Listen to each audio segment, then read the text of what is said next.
Between now and Selection Sunday on March 13th, there are still tons of regular season college basketball action to go. Plus, all of the conference tournaments and WagerTalk and Sports Memo are announcing their March Madness Bonanza special, which includes the rest of college basketball regular season, conference tournaments, NCAA tournament through the national championship, and any plays released in the NIT or CBI tournaments. Sign up for this promotion now at your favorite handicappers homepage and get the rest of the college basketball season through the national championship on Monday, April 4th for just $177. That's under $5 a day for one of the best betting experience in sports. Act fast as the March Madness Bonanza special is only available for a limited time.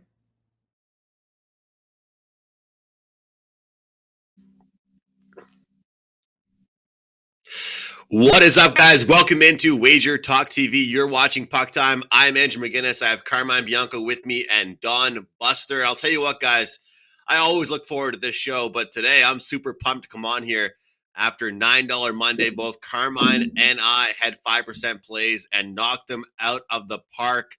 I had the over in the Canucks and Devils game. That one cashes halfway through the game, finishes 7-2 final. And then Carmine's Boston Bruins, at least last night that was his team, they put up the touchdown plus the extra point and win 7-0 in convincing fashion. Wish they were all that easy. Unfortunately, they are not, but we appreciate you guys for joining us on $9 Monday for those 5% plays. So super excited about that. We have 4 games we're breaking down. We got the Oilers, Flyers. We've got the Canadiens, Jets, the Flames, Wild, and the Sharks, and the Golden Knights. Looking forward to hearing from Buster as well and how he's been doing and some great insight from him.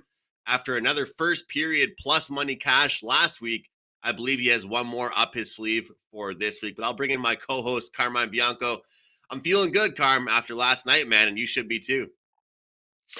Yeah, man, you were tossing hoops while your teams were scoring goals. And, man, they scored them by the bunches in that game. I'm glad that first period over 1.5 had cash, so at least we start our show best bets with a winner. And the Bruins game, I didn't expect it to be 7-0 in that game, but the Bruins caught much like Minnesota caught the Edmonton Oilers playing, I think, their 5th game in 7 nights. The Bruins caught the LA Kings playing their 4th in 6 nights. And a lot of that stuff is relevant. If you watch the LA Kings games, they didn't have the jump in that game last night that they've had in any of their previous games. You could tell. And Quick was fighting the puck all game in net. I don't know what was going on there. It was just a matter of time before he got pulled. But I'm glad it got there. Whether it wins 1-0 or 7-0, we get the money. But 7-0 is one of those ones where you don't have to sweat those mistakes in the third period. But it was. I was pretty happy with the way the game went. Kings did not look good, and yet they had a 5-on-3 in the first period that could have got them back into the game. I think when the Bruins killed that 5-on-3, it pretty much deflated any hope that the Kings team had. But looking forward to 4 games on the show. I got the Montreal Canadiens on the show today, which means that Buster must be here. So, Donnie boy, you're looking nice and tan. But as you said, it's always hot in Florida. How's it going? Well, for starters, I'm not in Florida. I'm in Mexico. So that's a big difference, Carmine. And you know that. So anyways, congrats, guys. Both of you getting that 5% winner on the $9 Monday. Well, I'm actually the $2 handicapper over at Sports Memo, and I have a 5% NHL play up for today for $2. So I'm hoping maybe this week we have something going here with 5%ers in the NHL with all us guys who come on the Puck Time show. And I've actually had this game circled since the first week of January. So, and as I've mentioned here many times before, I have a lot of look-ahead spots and circled spots. I actually even told my clients back then to make March 1st as the time to have this game. Didn't realize it didn't put together at the time that it was actually Tuesday, and obviously didn't know that I was going to be the $2 handicapper over Sports Memo. Actually, there's a couple other guys who there got a 3-pack for $5. But yeah, congrats, guys. You guys have been crushing it in hockey. Love the shows. I don't get a chance to watch as much, but I try to, when I'm up doing my work around 1 a.m, I usually put you guys on it, watch the game, see how you guys have done on the free plays at the end of the game. And looking forward to talking some hockey. And always, as I always say, thank you for having me on a Tuesday. Best of luck tonight on your play. Make sure you guys go to Buster's page and grab that for tonight, 5% play in NHL. And Buster, I'll tell you what, I've learned a lot from both you guys about scheduling spots. I used to always look ahead, but not look ahead like you guys do. And doing this new buy and sell segment even every week has helped me grow as a handicapper. And the fact that you had a play today that you started looking at, back even a month ago is super impressive. And I'm excited to find out what it is. I might have to send you $2 and grab that play off you. But best of luck with that play, Buster. And we'll get on with the show here. The first game we're going to discuss, the Edmonton Oilers and the Philadelphia Flyers here. The Flyers are plus 140 at home. Edmonton minus 160 on the road. Total sits at 6.5 here. Edmonton off that loss to Carolina. As everybody knows, Carolina, great defensive team. They have the ability to win low-scoring games. They did exactly that. We have a Philadelphia team. They are off an upset win as plus 145 dogs over the struggling Washington Capitals. Take a look at this Edmonton team, though, right now. No Yamamoto tonight. No Jesse Puljujarvi. Looking like Ryan Nugent-Hopkins. He will not be in the lineup tonight. No Zach Kassian, potentially. So this is a banged-up Edmonton Oilers team on this East Coast road trip here. We have a Philadelphia Flyers team. They're giving a full effort right now, but they're a team that was clearly in full fade mode for a long time. I did have the Washington Capitals in regulation against the Flyers on that Saturday afternoon. That did not go very well, but I'll tell you what, I'm a watcher. I watch all my games, and I'll tell you what, Philadelphia, as far as possession goes, they got dominated in that game. And when you go from playing the Carolina Hurricanes to playing a team like the Philadelphia Flyers, well, it's definitely a little bit of a different competition level here for the Edmonton Oilers. So, Carm, what are your thoughts here in this matchup? Can Edmonton bounce back, or can Philadelphia cash another nice plus price underdog? Yeah, I'm gonna tell you, I was a little surprised when looking at the overnights, and this even goes back to the game on Sunday where Edmonton lost 2-1 to Carolina. I thought to myself, when this Oilers line comes out against the Flyers, it's probably going to be about 175-ish. And then it opens at 150, 155. And I do see that the market has moved just a touch, and I'm seeing 160s now.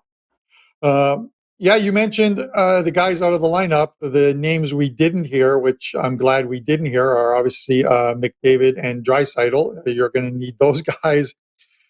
I talked about the Oilers before they went on this road trip. I said, here is the acid test for this Oilers team under their new coach. They're going to play Florida, Tampa Bay, and Carolina. 5-3 game against Tampa Bay. They lose. They followed that up with a 4-3 win against Florida. They played very well in that game. But again, I'm not sure if that was the Oilers playing well or Florida, who's now all of a sudden struggling to win games at home. I think they've lost 2 or 3 in a row at home. And then they followed up with a very good game in Carolina, but this Carolina team played extremely well in that game. So the acid test, at the end of the day, they're still 1-2 on this acid test.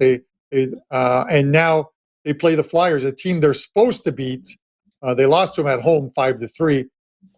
They want this road trip to be over, but here is the sort of caveat in this is, while I like the Oilers, I'm not entirely sure I'm going to get to the window on the Oilers, and for the sole reason of you've just played 3 very good teams, and then you're playing a Flyers team who aren't that great, and you're expected to win, and you just don't know what you're going to get from the Flyers right now.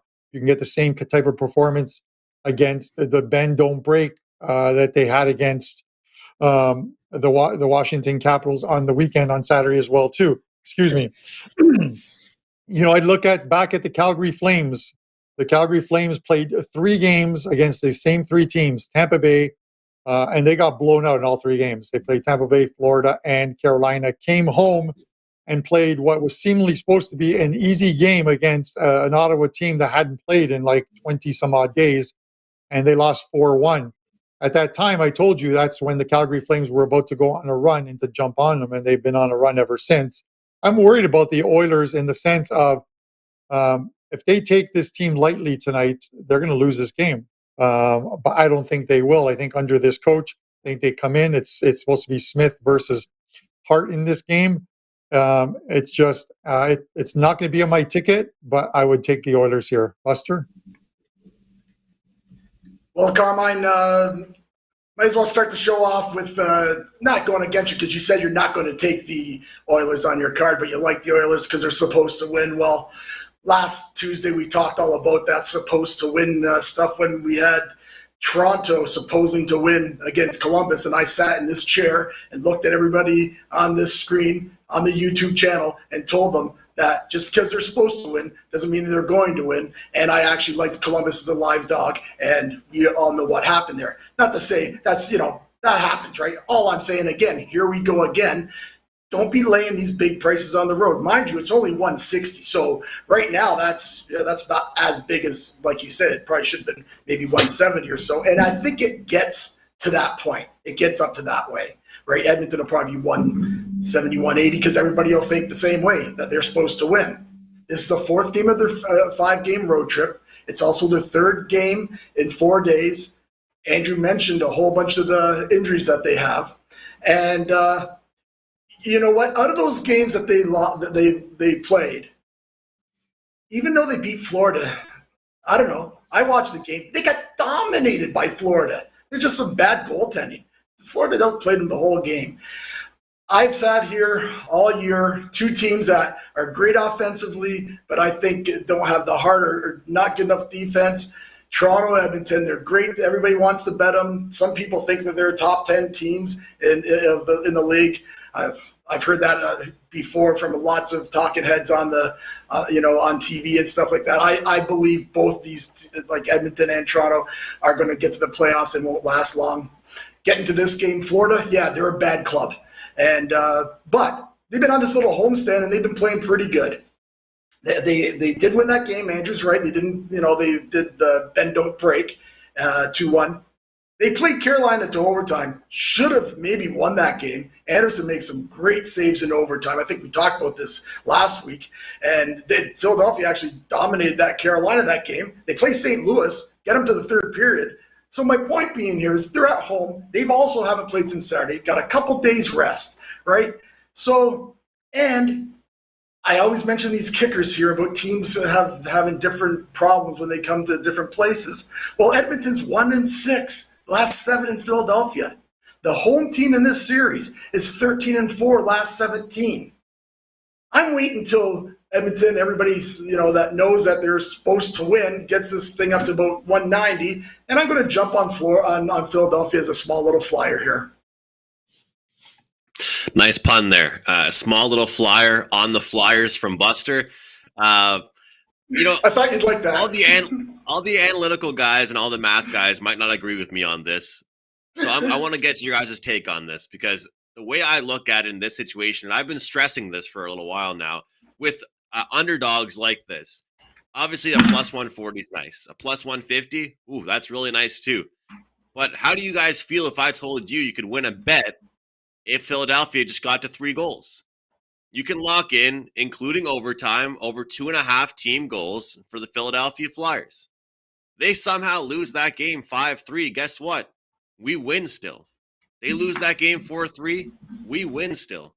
And people will probably try and break out the math and crunch the numbers for how often Philadelphia will win a game when they score 3 goals. But the way I see it, guys, I would rather take a look at some of these short dogs and their team totals, because I can guarantee you, taking a look at things right now, Edmonton isn't getting 2.5 for their team total. They're in the 3.5s. But Philadelphia at 2.5. If you guys think some of the injuries, some of this letdown spot for Edmonton, because Carm mentioned it, and I agree with him. That is pretty much my only. I've been saying on the show for a couple of days now here, Buster. The only cliche sports betting term that I really believe in is the letdown spot. Because when you play 3 awesome teams in a row, it's just a fact that next game is not as important to you as those other games were prior. So I think if I'm playing Philadelphia in this game, I might look at their team total over 2.5, root them on to get 3 goals. And after that, I don't really care what happens. Any thoughts on that, guys?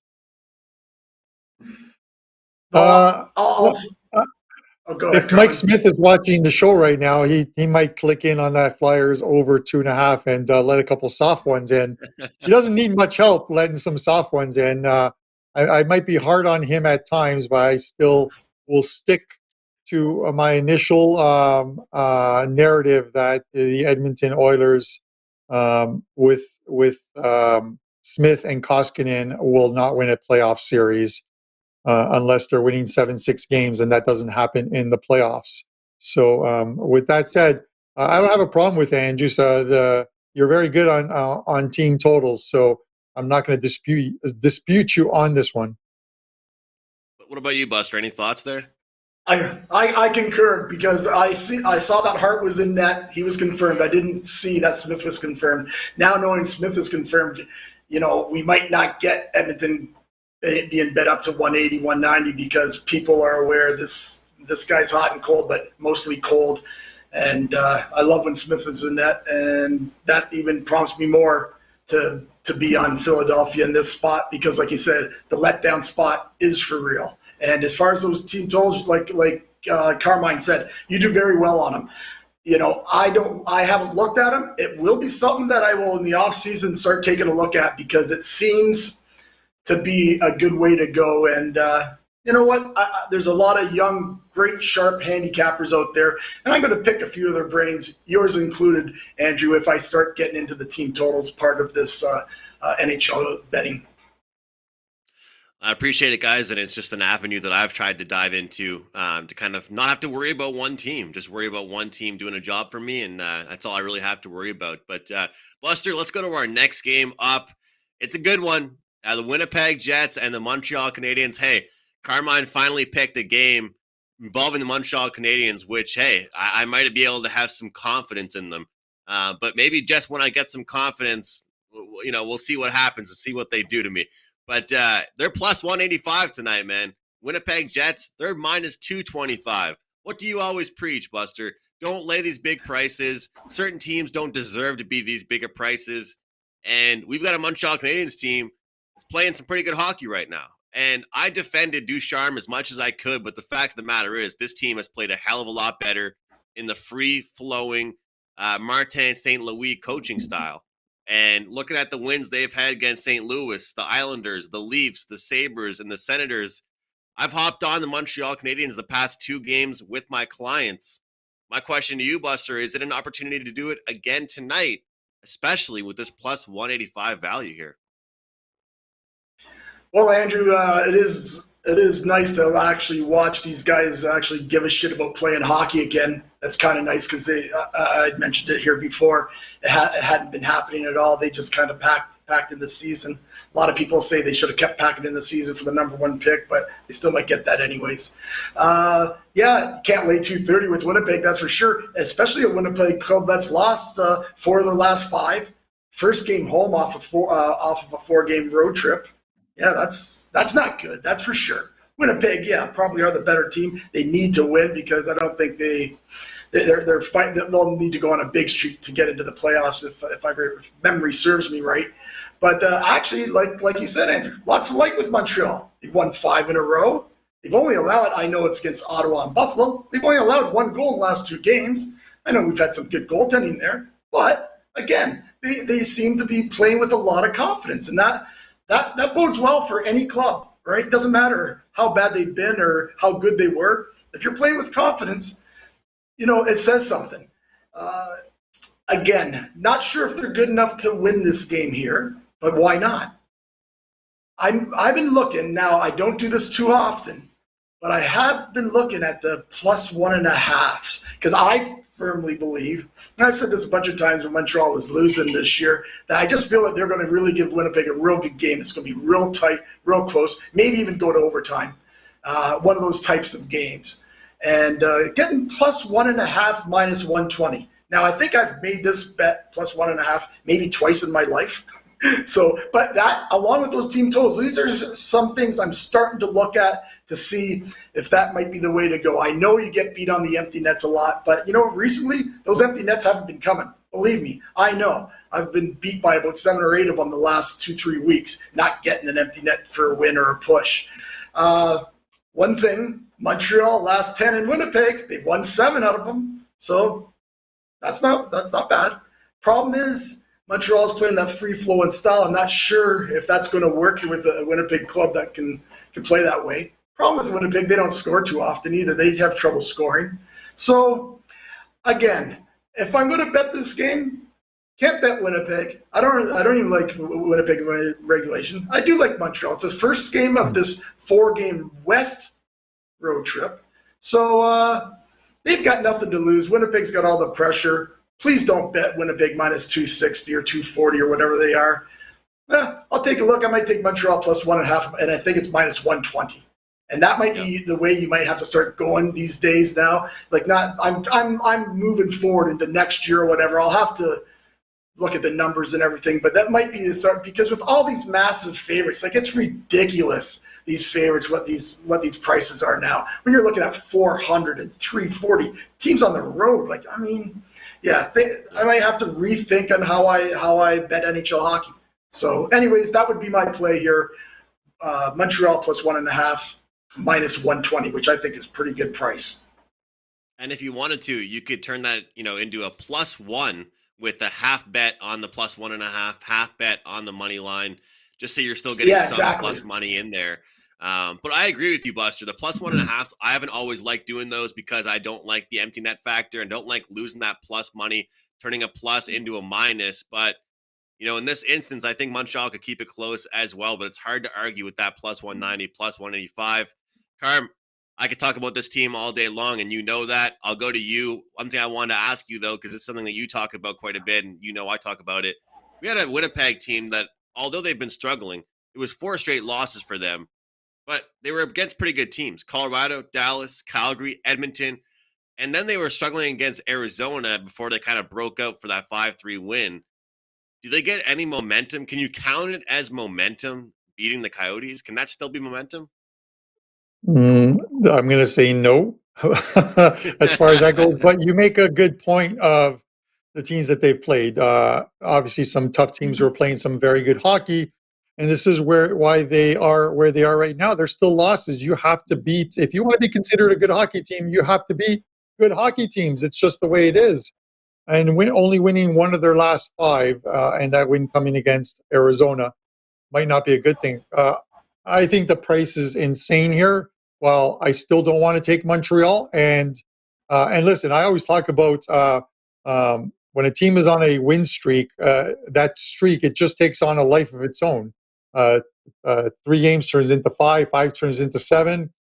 You look at the Calgary Flames and what they did. You look at a lot of teams that have gone on to streaks, and you just got to get on them at the right time. With that said, I'm looking at the under here in this game.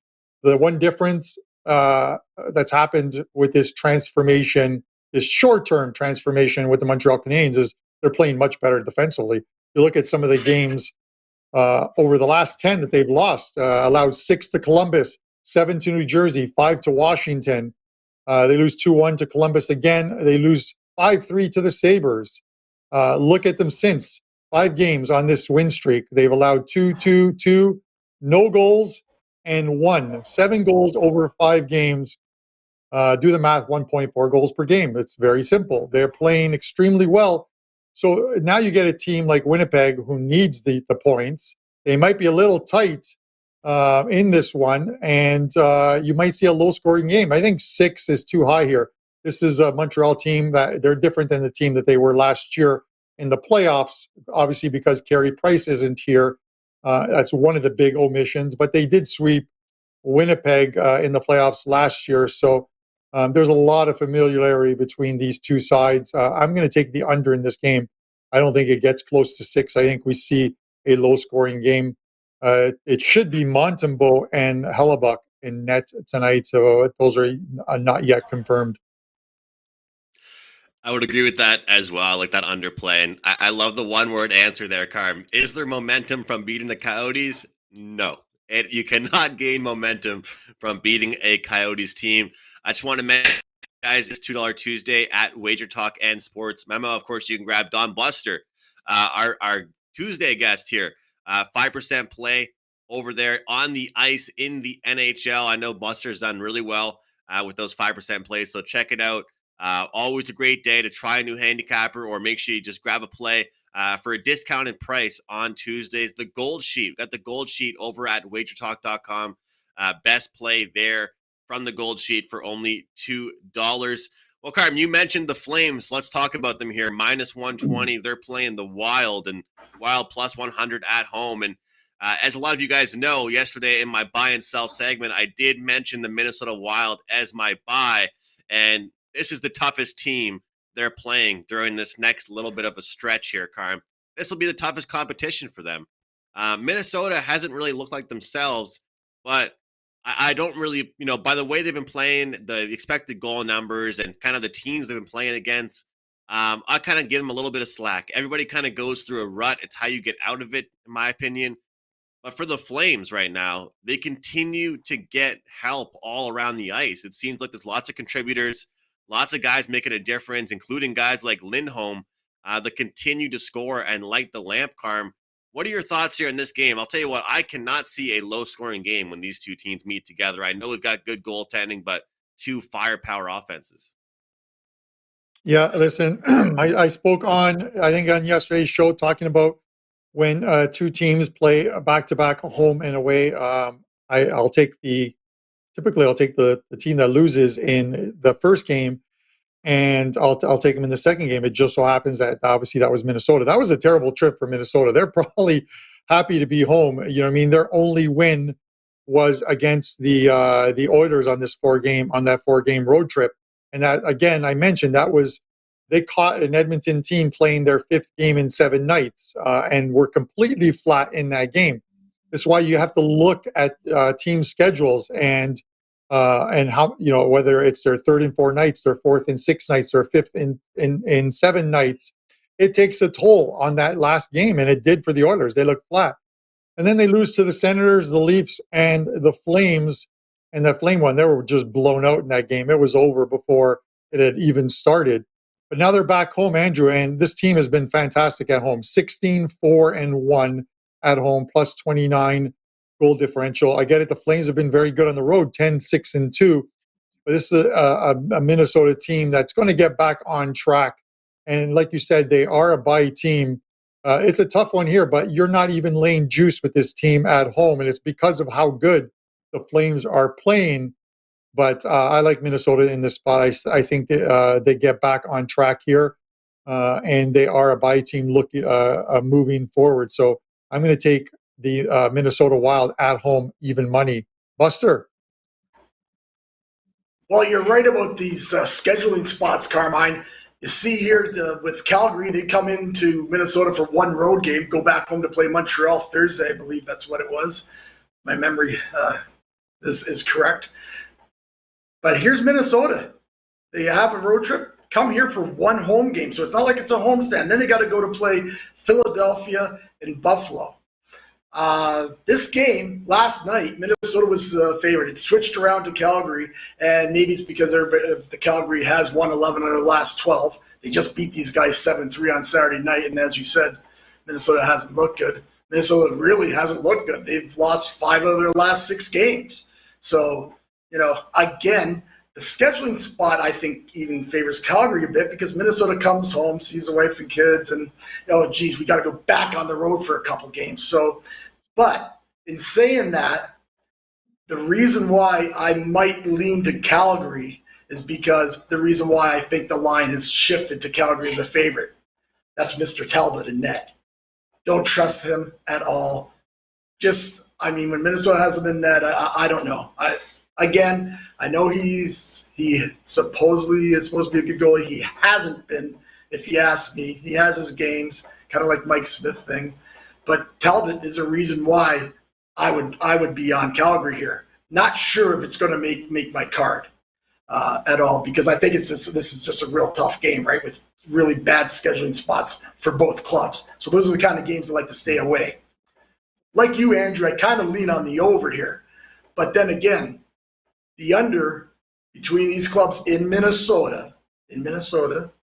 preference that, it's been under 6 of the last 7 games. And then and a lot of times when they come off a high-scoring game like that, I think we've talked about this before, coaches get in there and say, hey, what the F is going on here? You guys can't, and they seem to tighten up on defense, right? You might see 6.5 come up here eventually. That might be a little bit of a play to under. But really, for me, because of Talbot, I kind of agree with Carmine. I was looking at Minnesota thinking that they need to start winning. They're a really good club, but they just, whatever you want to say. They've lost 5 out of 6. They've lost 5 out of 6, right? But once Talbot got in net, it was like, yeah, I'm not bet. You can't bet Minnesota with him in net, especially after what Calgary did last game. So, again, not sure if it's going to make my card, but I would actually lean to Calgary just because of Talbot.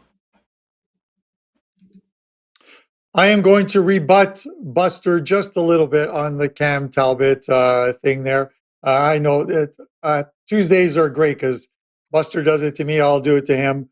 When I talked about, first of all, as far as like teams that play back-to-back, you look at the aforementioned Calgary. They beat St. Louis 7-1 at home. And then St. Louis goes home, is waiting for Calgary. Calgary shows up and loses that game 5-1. Now, how does a team that loses 7-1 all of a sudden win 5-1? Because you're at home, you play well at home. And to the point of Talbot is 9. While he's 10-8 on the road, I wouldn't trust Talbot on the road. At home, he's 9-3-1. Putting goals against average aside, because there's probably a half a goal difference on their goals against average. The mini games at home are a little higher scoring. Obviously, they're winning, but it was still 9-3 at home. 9-3-1 on home ice is still a very good record. So while I wouldn't trust Talbot away, I would take him at home. And one Andrew, thing, go ahead, Buster. I got to give Buster a chance to respond. Just real quickly. The only other thing too with Talbot in that, remember he played in Calgary. Calgary knows him pretty well. That to me that may help too. They want to beat an old teammate. So, anyways, I never threw that in there, but that's something I had written down as well too. But again, Carmine, you know what? Truthfully, this is a game it's a coin flip. We say that all the time. With coin flips, you know what? It's gonna be a great game. Maybe we should just all sit around and watch the game. Better things to bet. Well, I just wanted to say real quick that one thing that I've realized kind of when I'm taking teams that you talk about teams coming back from like off a road trip and stuff like that. And, even just talking about Cam Talbot in general, one thing that I've taken into consideration this year that I haven't in years past, because it was always, okay, when a team is at home, they've been on the road a lot recently, I fade them, right? But more so this year, you fade that team if they had a successful road trip. And that's been something I've really been trying to hit on here. With this Minnesota team, they've given up goals in their last several games, or they just haven't been able to perform themselves. So the coming home and that kind of angle to me isn't really as applicable when it's a shitty road trip. If you're coming home after an awesome road trip, of course, you want to spend time with the family. You want to get reacquainted back at home. But if you're coming off a bad road trip, to me, that makes a difference. But I will say, Cam Talbot, guys, this past week, a week ago when we were all talking here, 3 of us lost to the Ottawa Senators. Many people said that if it weren't for a couple of mishaps and bad goals he let in, the Minnesota Wild win that game against the Senators. And he has been a little bit shaky. So with all of this together being said, we'll find out tonight if what Carm said about Talbot at home being a different goaltender makes a difference. But hey, I'll probably be cheering on some goals, guys. No official play for me yet, but I might just cheer on some goals in this game, and we'll see how that goes. Buster, I'll throw it to you for our last game here. Yesterday on the show, I said my sell team was going to be, once again, actually, the San Jose Sharks. They've got some injuries in the blue line, not a lot of guys contributing. And I mentioned, hey, don't lay big prices fading them. Take a look at the puck line. Look at the regulation here. And Vegas hasn't been playing their best hockey recently. They've had some injuries they've had to deal with too, just like all season long. They're minus 250, Buster. But I'll tell you what, I don't really like San Jose in this spot either. What about you? Yeah, it sounds, not that I can read your mind or anything, Andrew, but it sounds like you're leaning the same way I am with Vegas. Of course, we're not going to lay that kind of money. I did see that the puck line's minus 1.5 plus 110. You might want to lay them in regulation. I think it's 140 in regulation. I'm with you. San Jose, as you said, they're beat up. Both these teams, though, they haven't been playing that well, right? But as for Vegas, they've lost 5 out of 6. San Jose has lost 10 out of 13. San Jose, believe it or not, are still, like they're only 7 points out of a playoff spot. But I think the injuries, and then they just haven't been really looking their best. That's for sure. Now, Vegas just went into San Jose. Well, out of the game that they won of their last 6 was in San Jose, beat them 4-1 at the Shark Tank there, and they look pretty good doing it. Vegas has now beat San Jose 10 straight games. I don't know if it goes all the way back to the debacle that Vegas had in the playoffs against San Jose, but they have won 10 straight games, so I'm assuming it's pretty close to that. Like I say, not laying 235. Tough to bet the total here at 6, right? Because these two teams can put the puck in the net sometimes, then sometimes they play a lot of defense. So in Vegas, although they do play a little bit more offensively at home, that total, I'm just staying away from that total. That's for sure. I have to say, I think I will probably end up laying the regulation if I can get 140. I think that's the play there, just in case San Jose, actually, because they play way better on the road, right? San Jose does. I think that is the play. I'm not sure if it's going to make my card, but I really like Vegas to come out and kind of punch them in the mouth. Vegas needs to start winning hockey. It's the turn of the next month. It's March 1st. They need to go on a streak. And if I looked ahead there, they have a lot of games. They play Boston on Thursday. They could win probably their next 6, 7 in a row. Not easy, of course, but I mean, they have a good chance of winning probably 7 out of 8, 6 out of 7, if I remember looking at that schedule. So I think Vegas comes out and beats them for the 11th time tonight. Carmine, any arguments here on this game? No, I like Buster's analogy of Vegas coming out and punching them in the face, because I tend to agree. You look at Vegas's games. You have to excuse me, guys. You look at Vegas games over the last while, and there's been some other than that Arizona game where Wedgwood stood on his head. I think Vegas had like 44 shots on goal in that game. Their losses have come to a couple of them to Colorado, the LA Kings, who are playing extremely well, the Calgary Flames. So they were winning games. Unfortunately, they're playing some teams that were running red hot, with the exception of the Coyotes. This is a game they need to win. San Jose hasn't looked good. You look at San Jose's wins, and they've been few and far between, but against a struggling Islanders team, against the Kraken. But prior to that, I think they had lost 8 in a row or 9 in a row. They're not a team that's playing well.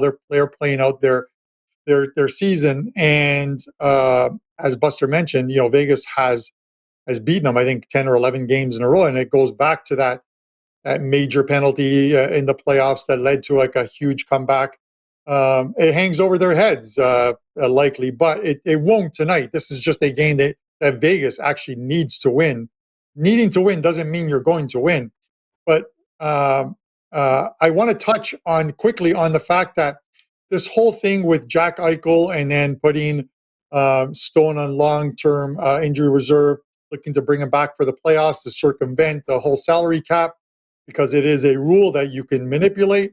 I think it hurts Vegas more than it helps. Having Stone out of the lineup, and whether he's ready to come back or not, but can't come back because of the salary cap, hurts his team. He's much more valuable to this team than Jack Eichel is, in my opinion, right now. And this is a team that is faltering, Andrew and Buster. You look at this team, and they're sitting in the 7th right now. The LA Kings, if they continue to win, and the Flames continue to win, and the Oilers in that division, the Pacific, start to string some wins together, Vegas could be on the outside looking in. This is hard to believe for a team that was forecasted to get 106.5 points this year. That was their total.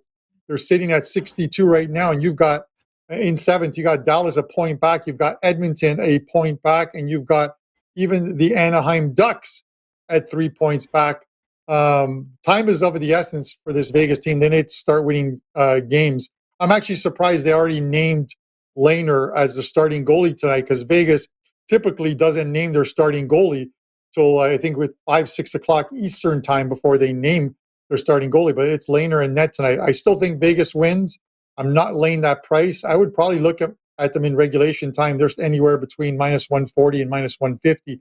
That's as high as I want to go in regulation time with any team. But I'll take it here. Give me the Golden Knights tonight. All right. Nice to have a sweep to end the show there. We're all hoping for Vegas in one way, shape, or form.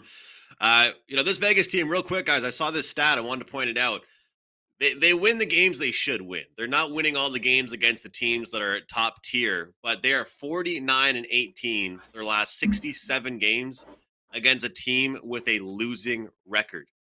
They dominate these teams, they get up for the games, and they never really have these letdowns against teams they're supposed to beat.